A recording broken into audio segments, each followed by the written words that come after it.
తెలియచేసుకొనుచు ఉన్నాం. సంఘ కాపరికి, సంఘ సేవకురాలకి, మరి సంఘ బిడ్డలందరికీ కూడా ప్రత్యేకమైనటువంటి ధన్యవాదాలు తెలియచేస్తూ ఉన్నాం. ఈరోజు మార్చి మాసము, ఈ 3వ మాసములో మొదటి ఆదివారంలో మనం ప్రవేశించి ఉన్నాం. ఈ ఆదివారము చాలా శ్రేష్టమైనటువంటి ఆదివారం.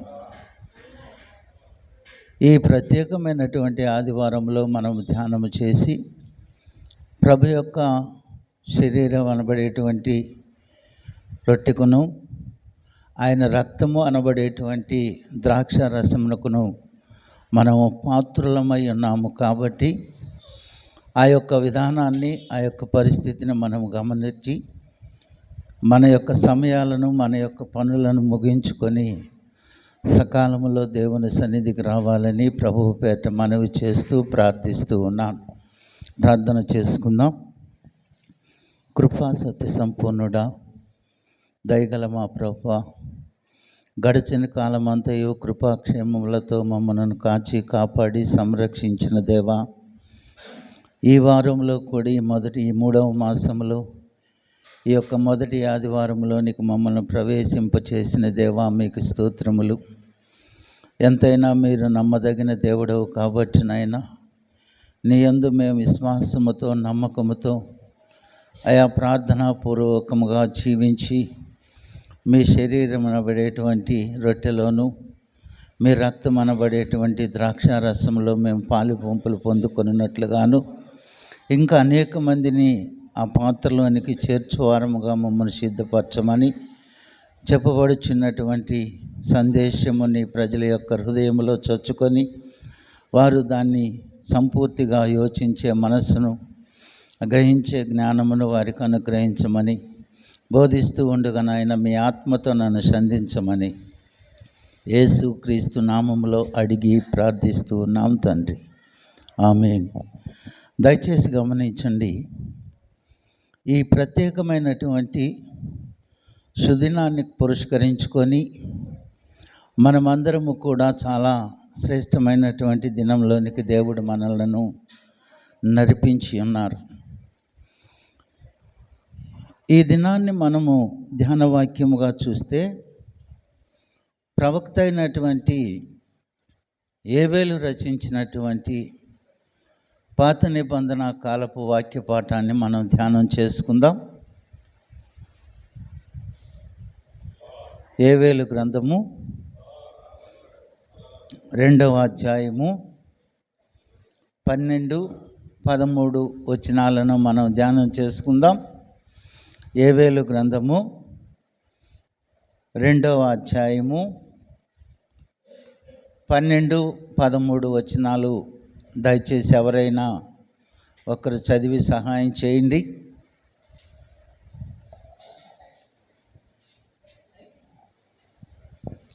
యోవేలు గ్రంథము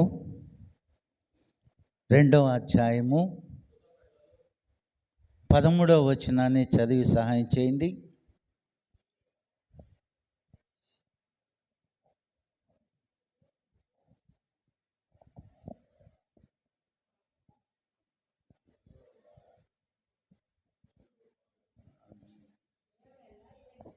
యోవేలు గ్రంథము 2వ అధ్యాయము 13వ వచనం.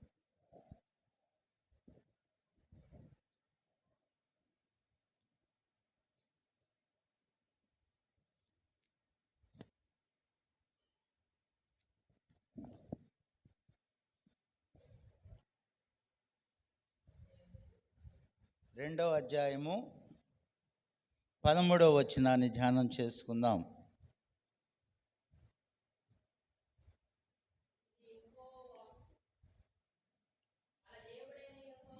మీ దేవుడైన యెహోవా కరుణా వాత్సల్యమును గలవాడును, శాంతమూర్తియు, అత్యంత కృపగలవాడయుండి తాను చేయనుద్దేశించిన కీడు చేయక పశ్చాత్తాపడును కనుక మీ వస్త్రములను కాక మీ హృదయములను చింపుకొనుడి. ఆమేన్. ఈ దినాన మనము ప్రత్యేకముగా ఈ వేవేలు ప్రవక్త మాట్లాడుచున్నటువంటి మాటను మనం ధ్యానం చేసుకుందాం. ఎందుకంటే ఈ నెలలో మొదటి ఆదివారము చాలా ప్రశస్తమైనటువంటిది. ఈ మొదటి ఆదివారము ప్రభు యొక్క బలలోనికి ప్రవేశించు వారందరూ కూడా ఎలా ఉండాలంటే తమ హృదయములను చించుకొని వారమై ఉండాలి. వస్త్రాలు కాక ఏం చింపుకోవాలి?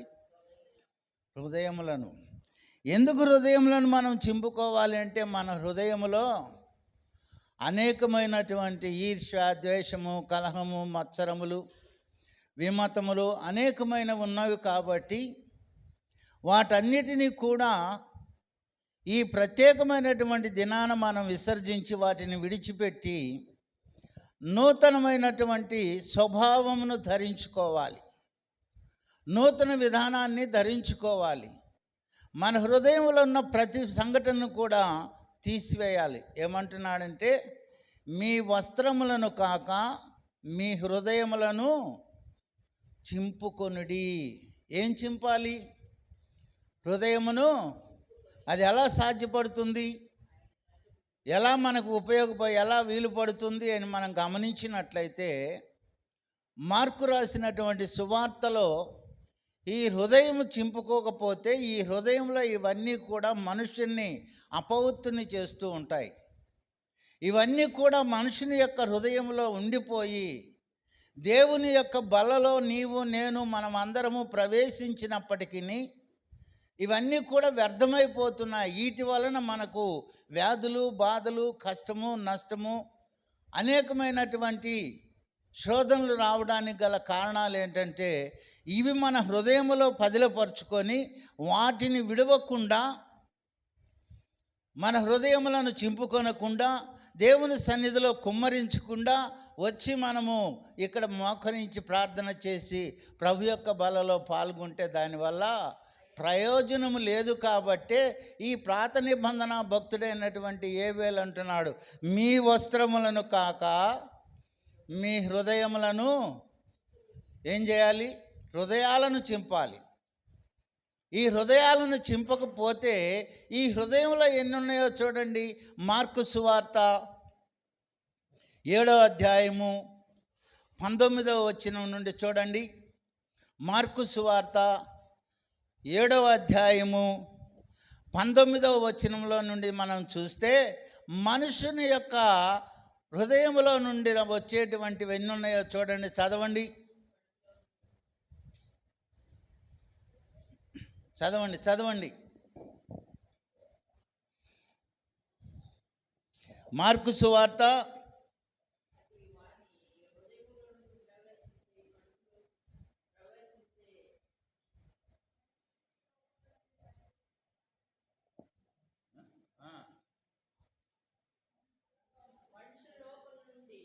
మనుషుని లోపల నుండి బయలు వెళ్ళుచున్న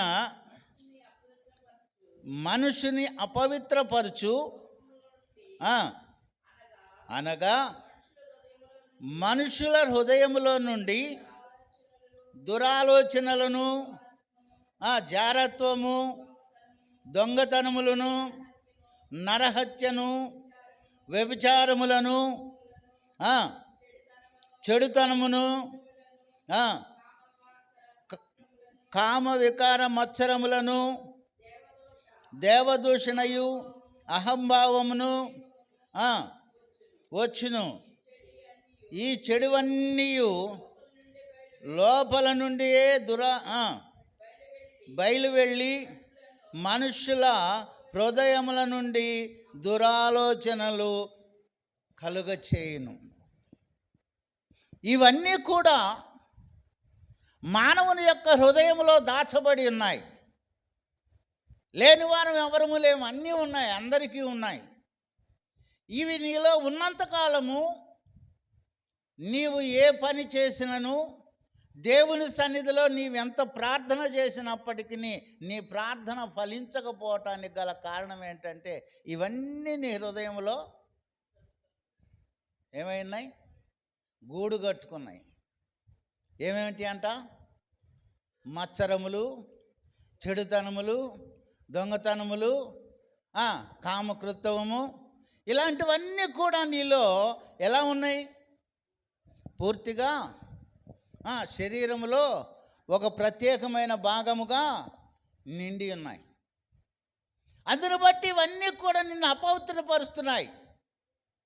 ఇవన్నీ కూడా నిన్ను అపవిత్రపరిచున్నాయి. కాబట్టి నీవు అపవిత్రుడిగా ఉండి ఎంతకాలము నువ్వు దేవుని యొక్క శరీరమును, దేవుని యొక్క రక్తమును సేవించిన నీ అపవిత్రతను బట్టి అవి నీకు పని చేయకుండా దూరం అయిపోతానికి గల కారణం ఏంటంటే మానవుని యొక్క హృదయంలో ఉన్న, చెప్పండి, మానవుని యొక్క హృదయంలో ఉన్న చెడుతనములు.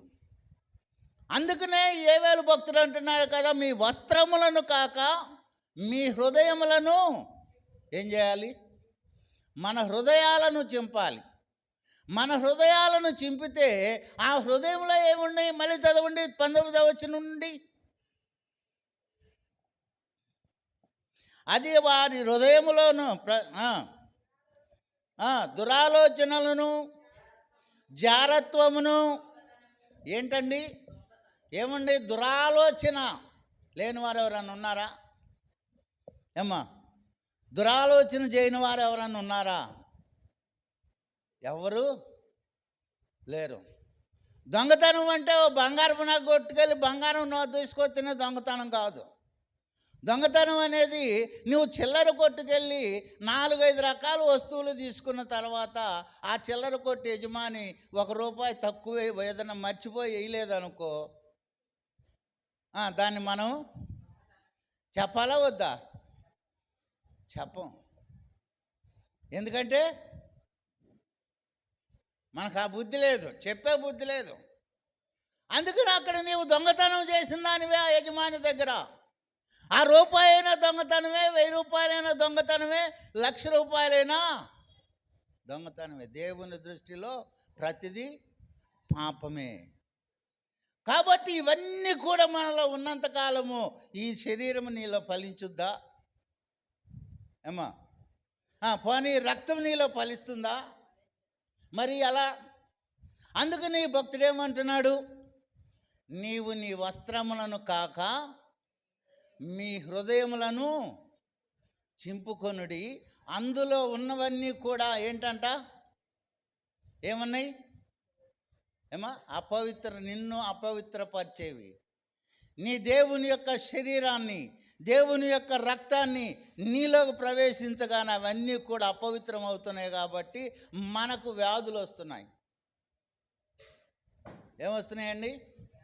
వ్యాధులు వస్తున్నాయి, బాధలు వస్తున్నాయి, కష్టాలు వస్తున్నాయి, శోధనలు వస్తున్నాయి, ఇరుకులు వస్తున్నాయి, ఇబ్బందులు వస్తున్నాయి, అనేకమైనటువంటి అపనిందలు మన మీదకు రావటానికి గల కారణం ఏంటంటే ఇవన్నీ నీలో ఉన్నంతకాలం. ఏవండి? దురాలోచనలన్నీ నీలో ఉన్నంతకాలము నీవు దేవునిలో ఫలించలేవు. దేవునిలో, చెప్పండి, దేవునిలో ఫలించలేము, అభివృద్ధి చెందలేము, విస్తరించలేము. ఇవన్నీ కలిగి ఉండాలంటే మొట్టమొదటి నీ హృదయంలో ఉన్నవన్నీ కూడా విడిచిపెట్టాలి, తీసివేయాలి. చూడండి, ఎలీషా భక్తుడు ఉన్నాడు.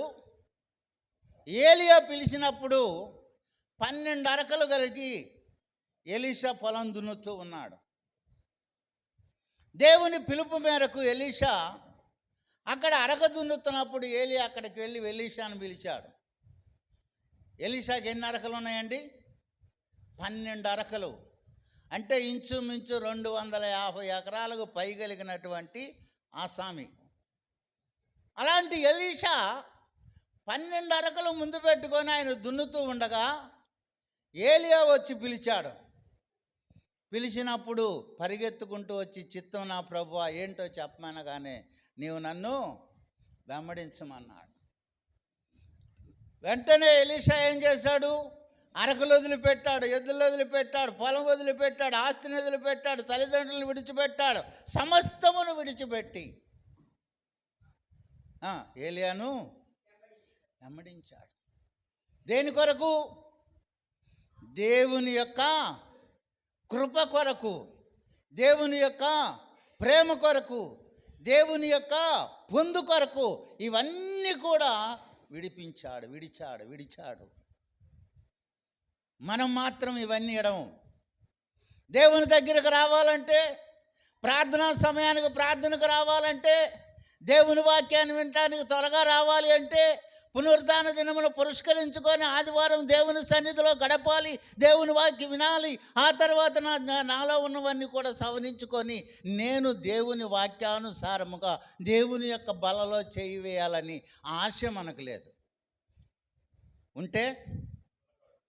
ఉంటే ఈ వరకల్లా సంఘం అంతా సమకూడి ఎవరికి వారు పశ్చాత్తాపముతో, పరివర్తనతో, కన్నీరు విడుచుచు, దుఃఖించుచు, మనఃపూర్వకంగా ఆయన సన్నిధిలో మోకరించి, ప్రభువా ఈరోజు నేను నాలో ఏవైనా పాపాలుంటే అవన్నీ తొలగించమని 12వ వచనంలో అంటాడు యోవేలు గ్రంథంలో, ఇప్పుడైనను మీరు ఉపవాసముండి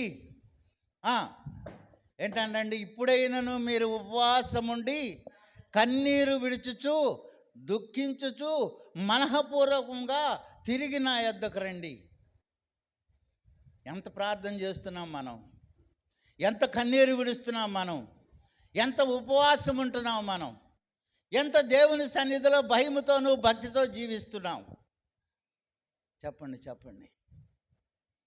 ఎంత భయము, ఎంత భక్తి కలిగి ఉంటున్నాం. ఇక్కడ ఎలీషా అయితే ఏం చేశాడని 12 ఎకరాలు కలిగినటువంటి ఆ రైతు ఏలియా పిలిచిన వెంటనే జాగు చేయక అరకలను విడిచిపెట్టి, పనివారిని విడిచిపెట్టి, సమస్తమును విడిచిపెట్టి ఏం చేశాడు చెప్పండి?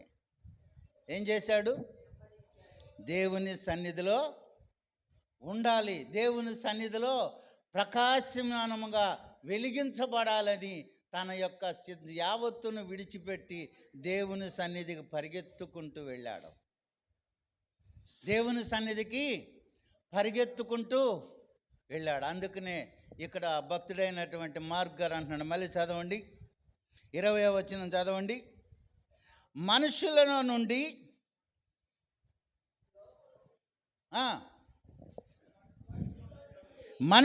నుండి బయలు వెళ్ళి మనుషుని ఏం చేస్తున్నాయి? ఇవన్నీ లోపలుంటే అపవిత్రం అవుతున్నాం, అపవిత్రపరచబడుతున్నాం. నిజమేనా? దురాలోచనలు, అబద్ధములు, దొంగతనములు ఇవన్నీ మనలో ఉంటే చెప్పండి, మనల్ని అపవిత్రపరుస్తున్నాయా, అపవిత్రపరుస్తాయా? అపవిత్రంగా ఉన్న మనం ఇప్పుడు దేవుని బలలో చెయ్యేస్తే మనం ఆశీర్వదించబడతామా, శాపం తెచ్చుకుంటామా?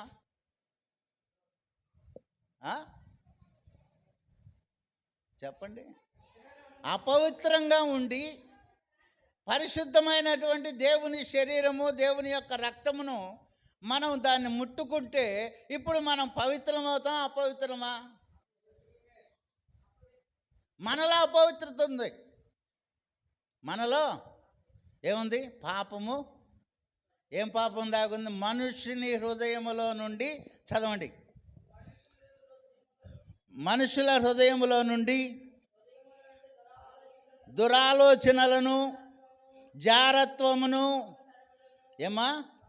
దొంగతనములను, నరహత్యను, వ్యభిచారములను,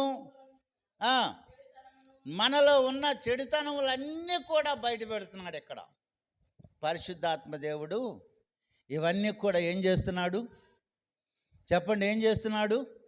దాచిపెడుతున్నాడా, బయట పెడుతున్నాడా? బయట పెట్టినప్పుడు మనం ఏం చేయాలి? వాటిని విడిచిపెట్టాలా, దాచిపెట్టుకోవాలా? పనికి రాదు అని ఇల్లు ఉడిచి బయటికి నెట్టేసిన తర్వాత మళ్ళీ తెచ్చి ఇట్లో పోసుకుంటారా? ఏం చేస్తారు? అవి అట్నే బయటకు చిమ్మి పారేస్తారు, లోపలికి తెచ్చుకోరు. మరి అలాగే దేవుడు ఇవన్నీ నీ ముందులో ఉన్నవన్నీ బయట పెడితే వీటిని నువ్వు బయట పారేయకుండా ఏం చేస్తున్నావు? తిరిగి మళ్ళీ చెప్పండి, తిరిగి మళ్ళీ ఇంట్లో పోసుకుంటున్నావు. నీ హృదయం అనేటువంటి గృహములో పోసుకుంటున్నావు. ఆ గృహములో ఎవరు నివసించాలి? నీ హృదయం అనేటువంటి కోయిల్లో ఆ దేవుడు నివసించవలసినటువంటి ఆ స్థలములో ఈ కలుషితమైనవన్నీ కూడా మళ్ళీ తిరిగి నీవు దాంట్లోనే పోస్తున్నావు. కాబట్టి నువ్వు ఏ నెల నువ్వు ప్రభు బలలో పాల్గొన్నా ఆశీర్వదించబడలేకపోవటానికి గల కారణం ఏంటంటే ఇవే అడ్డు. ఇవి నీకు, దేవునికి, నీకు, నాకు, మనందరికీ కూడా ఇవి ఉన్నంత కాలము దేవునికి మనం అడ్డుగానే ఉంటాయి. వీటిని విడిచిపెట్టడానికే ఆ భక్తుడైనటువంటి ఏవేళ అంటున్నాడు, మీ వస్త్రములను కాక మీ హృదయములను చింపుకొనుడి. ఆ హృదయము చింపుకుంటే ఇవన్నీ కనపడతాయి. ఏయి దొంగతనము, ఈర్ష్య, ద్వేషము, కలహము, మత్సరములు మనలో కనబడుతూ ఉంటాయి. ఇవి నీలో ఉన్నంత కాలము నీవు అభివృద్ధి చెందలేవు. ముఖ్యంగా క్రైస్తవుడు ఆ హృదయాన్ని చింపుకునినప్పుడు ఆ హృదయంలో ఏముంటుందంటే, అపోస్తుడైన పౌలు కొరింథీయులకు రాసిన మొదటి పత్రిక 13వ అధ్యాయము 13వ వచనాన్ని చూడండి. అపోస్తుడైన పౌలు కొరింథీయులకు రాసిన మొదటి పత్రిక 13వ అధ్యాయము చివరి వచనం 13వ వచనాన్ని చూడండి. కాగా విశ్వాసము ఏముండాలండి? క్రైస్తవుడికి ముఖ్యమైనది కనపడుతుంది. ఇవన్నీ కూడా, ఈ మార్గాలు చూపించినవన్నీ కూడా మనం విడిచిపెట్టిన తర్వాత ఇప్పుడు ఏం ప్రవేశించుద్దంటే ఏంటమ్మా? విశ్వాసము, ప్రేమ, ఈ మూడు మనలను నిలిచి ఉండాలి. ఏమి నిలవాలి? విశ్వాసము, ప్రేమ, నిరీక్షణ అని ఈ మూడు క్రైస్తవులకు చాలా అవసరమైనవి. ఈ మూడు కలిగి నీవు రాజు దేవుని బలలోకి ప్రవేశించావనుకో, వచ్చే నెల కల్లా నువ్వు ఎలా ఉంటావంటే ఆరోగ్యంగా ఉంటావు, ఆశీర్వదించబడి ఉంటావు, సంపూర్ణంగా దీవించబడి ఉంటావు, యథార్థమైనటువంటి జీవితం కలిగి ఉంటావు. ఇలాంటి జీవితం కొరకు మనం ప్రయాసపడాలి. కానీ వ్యర్థమైన వాటి కొరకు చిల్లర కొట్టుకాడికి వెళ్ళి రూపాయి అబద్ధం ఆడటం కాదు. ఏం ఆడకూడదు? చిల్లర కొట్టుకాడికి వెళ్ళి చెప్పండి, 1 రూపాయి కాడా ఎంతో అబద్ధం ఆడుతాం. అవసరమా? దేవునికి అది ఇష్టమా? దేవుని సన్నిధిలో నువ్వు చేయదగిన పనేనా? రూపాయి అయినా, 100 రూపాయలైనా, 1,00,000 రూపాయలైనా, 1,00,00,000 రూపాయలైనా ఎవరికైనా అదే శిక్ష. రూపాయి చేసిన వాడికే, 1,00,00,000 రూపాయల వాడికి తేడా ఏముండదు. దేవుని దృష్టిలో అందరూ సమానులే. ఈ సమాన దృష్టి కలిగినటువంటి దేవుని సన్నిధిలో నీవు హృదయంలో ఇవన్నీ, ఈ పాపాలన్నీ దాచిపెట్టుకొని నువ్వు దేవుడి కాడికి వచ్చి, ప్రభువా, ఆయన ఏమంటాడు తెలుసు? అక్రమము చేయువారులారా మీరెవరో నా యొద్ద నుండి వెళ్ళిపోండి అంటాడా, రమ్మంటాడా? ఏమంటాడు?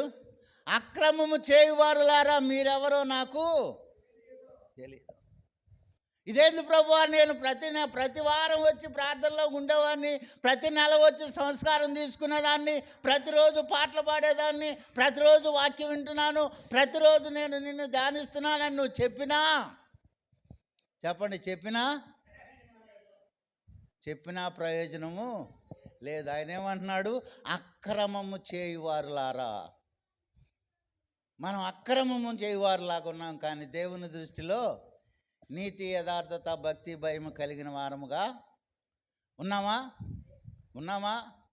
అందుకనే ఈ భక్తుడు ఏమంటున్నాడంటే, కొరింథీయులకు రాసిన పత్రికలో మళ్ళీ చదవండి ఆ మాటను. మొదటి కొరింథీయులకు రాసిన పత్రిక 13వ అధ్యాయము 13వ వచనం.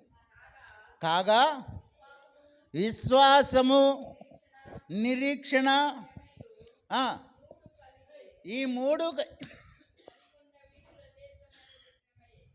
ఏంటండి?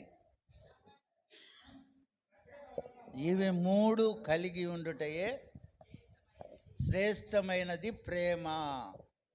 ఇవి ఉండాలి మనిషికి. క్రైస్తవుల్లో ఇవి ఉండాలి. సంస్కారం తీసుకునే వాళ్ళకి ఇవి ఉండాలి. ప్రభు యొక్క బలలో పాల్గొనే వాళ్ళకి ఇవి ఉండాలి.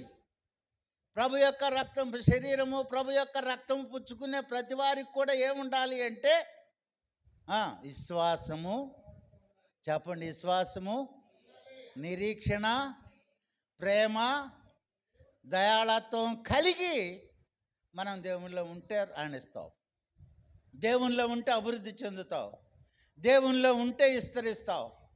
అందుకనే మీ వస్త్రములను కాక ఏం చింపుకోవాలి? హృదయంలో చింపుకుంటే ఏమంటున్నాడు మార్కు గారు? మీ హృదయంలో ఉన్న ప్రతి పాపాన్ని బయటపెట్టాడు. ఉందా లేదా? ఇట్లా ఏది లేదు మన దగ్గర, చెప్పండి. ఏమో అనుభవం గలవాళ్ళు చెప్పండి, ఏమి లేదు మన కాడ. ఇవన్నీ కూడా మన హృదయంలో పదిలముగా దాచబడి ఉన్నాయి కాబట్టి దేవుడు మనకి ఎంత దూరంగా ఉన్నాడు. దేవుడు మాత్రం మనకు దూరంగా ఉండటానికి గల కారణం ఏంటంటే నీ హృదయంలో ఇతరులకు తెలియనటువంటి పాపములన్నీ కూడా భద్రపరుచుకున్నావు కాబట్టి దేవుడు నీకు దూరంగా ఉన్నాడు. అవన్నీ ఎవరికి కనపడుతున్నాయి అంటే దేవునికి కనపడుతున్నాయి.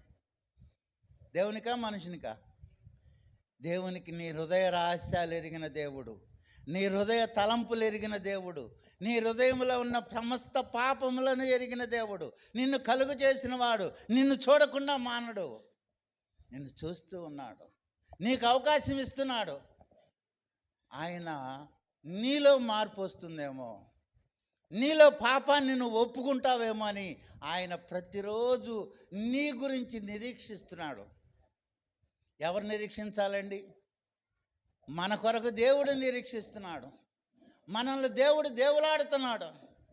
మన మార్పు కొరకు దేవులాడుతున్నాడు. ఆయన నిరీక్షణతో మన వైపు చూస్తూ ఉన్నాడు. నిరీక్షణ కలిగి ఉండవలసినటువంటి మన వైపు ఆయనే నిరీక్షణ కలిగి చూస్తున్నాడు. ఈ నా కుమార్తె ఈ రోజైనా తన పాపమును ఒప్పుకొని నా బలలో చేయి వేసుద్దేమో, ఈ రోజైనా ఆమె యొక్క అతిక్రమాలను విడిచిపెట్టి నన్ను అంగీకరించి నా రక్తమును సేవించుద్దేమో. ఆయన ప్రతి నెల నీ కొరకు నిరీక్షణతో దేవుడు చూస్తున్నాడు. ఆమేన్, స్తోత్రం, హల్లెలూయా చెప్దాం, హల్లెలూయా.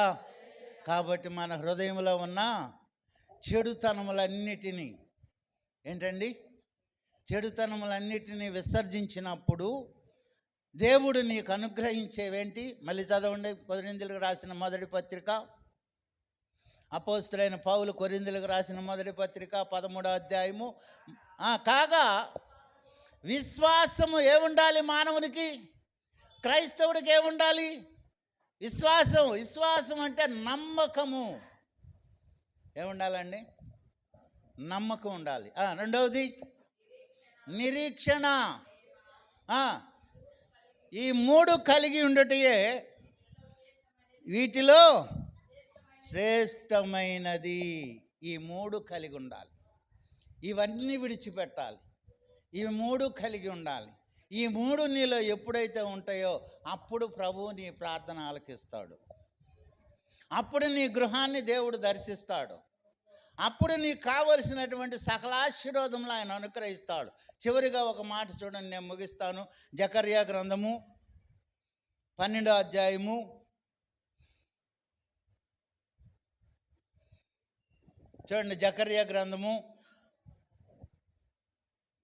12వ అధ్యాయము 13, 14 వచనాలు చూడండి, నేను ముగిస్తాను.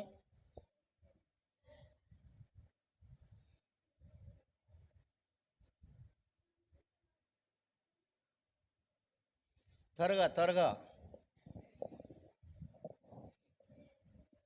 జకర్యా గ్రంథము 12వ అధ్యాయము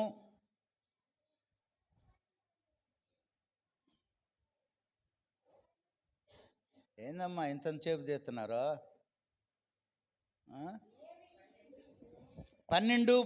వచనాలు. 12వ అధ్యాయం 13వ వచనాలు.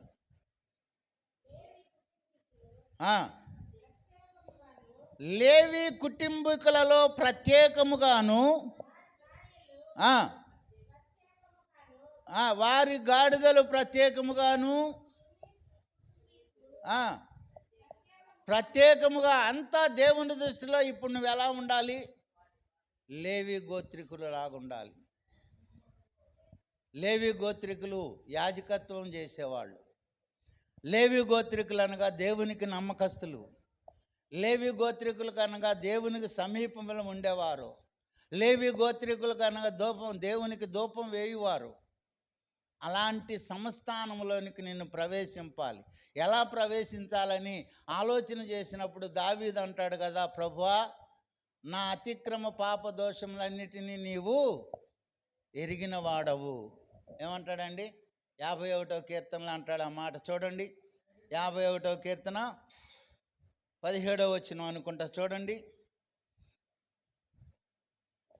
లేవి గోత్రికుల్లో ఎలా ఉండాలి అంటే శ్రేష్టమైనటువంటి విధానంలో ఉండాలి. 51వ కీర్తన 17వ వచనం. ఏం మనసు కావాలి ఇప్పుడు? ఇప్పుడు మనకేం మనసు ఉంది చెప్పండి? ఇరిగిన మనస్సును, దేవునికి ఇష్టమైన. ఎలా ఎరగాలి?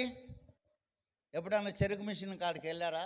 చెరుకు రసం తాగటానికి ఏమా ఏం చేస్తాడు?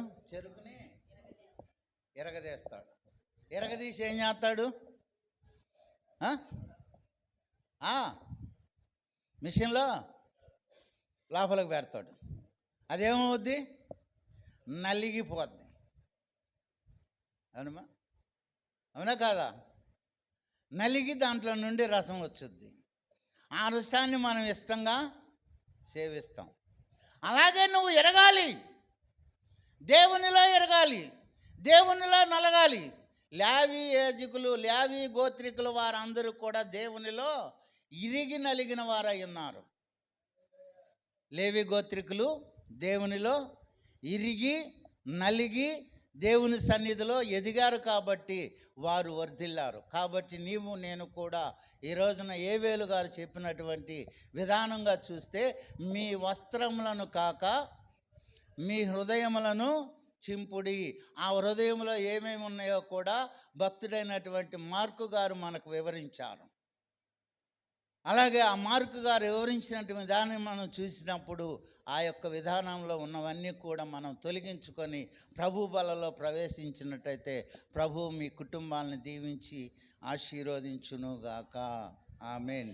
ప్రార్థన చేసుకుందాం. మహిమ ఘనత ప్రభావము గల దేవా, ఈ ఉదయకాల పర్యంతరంలో ఈ రీతిగా నాయన చెప్పబడినటువంటి వాక్యం ప్రతి వారి హృదయంలో నీరు కట్టి ఫలించి అభివృద్ధి పొంది విస్తరించలాగన దీవించమని మా ప్రభును ప్రియరక్షకుడైన యేసుక్రీస్తు వారి శ్రేష్టమైన నామములు అడిగి ప్రార్థిస్తున్నాము తండ్రి.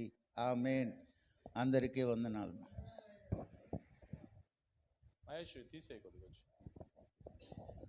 ఈ సమయంలో భారత పాట పాడింది.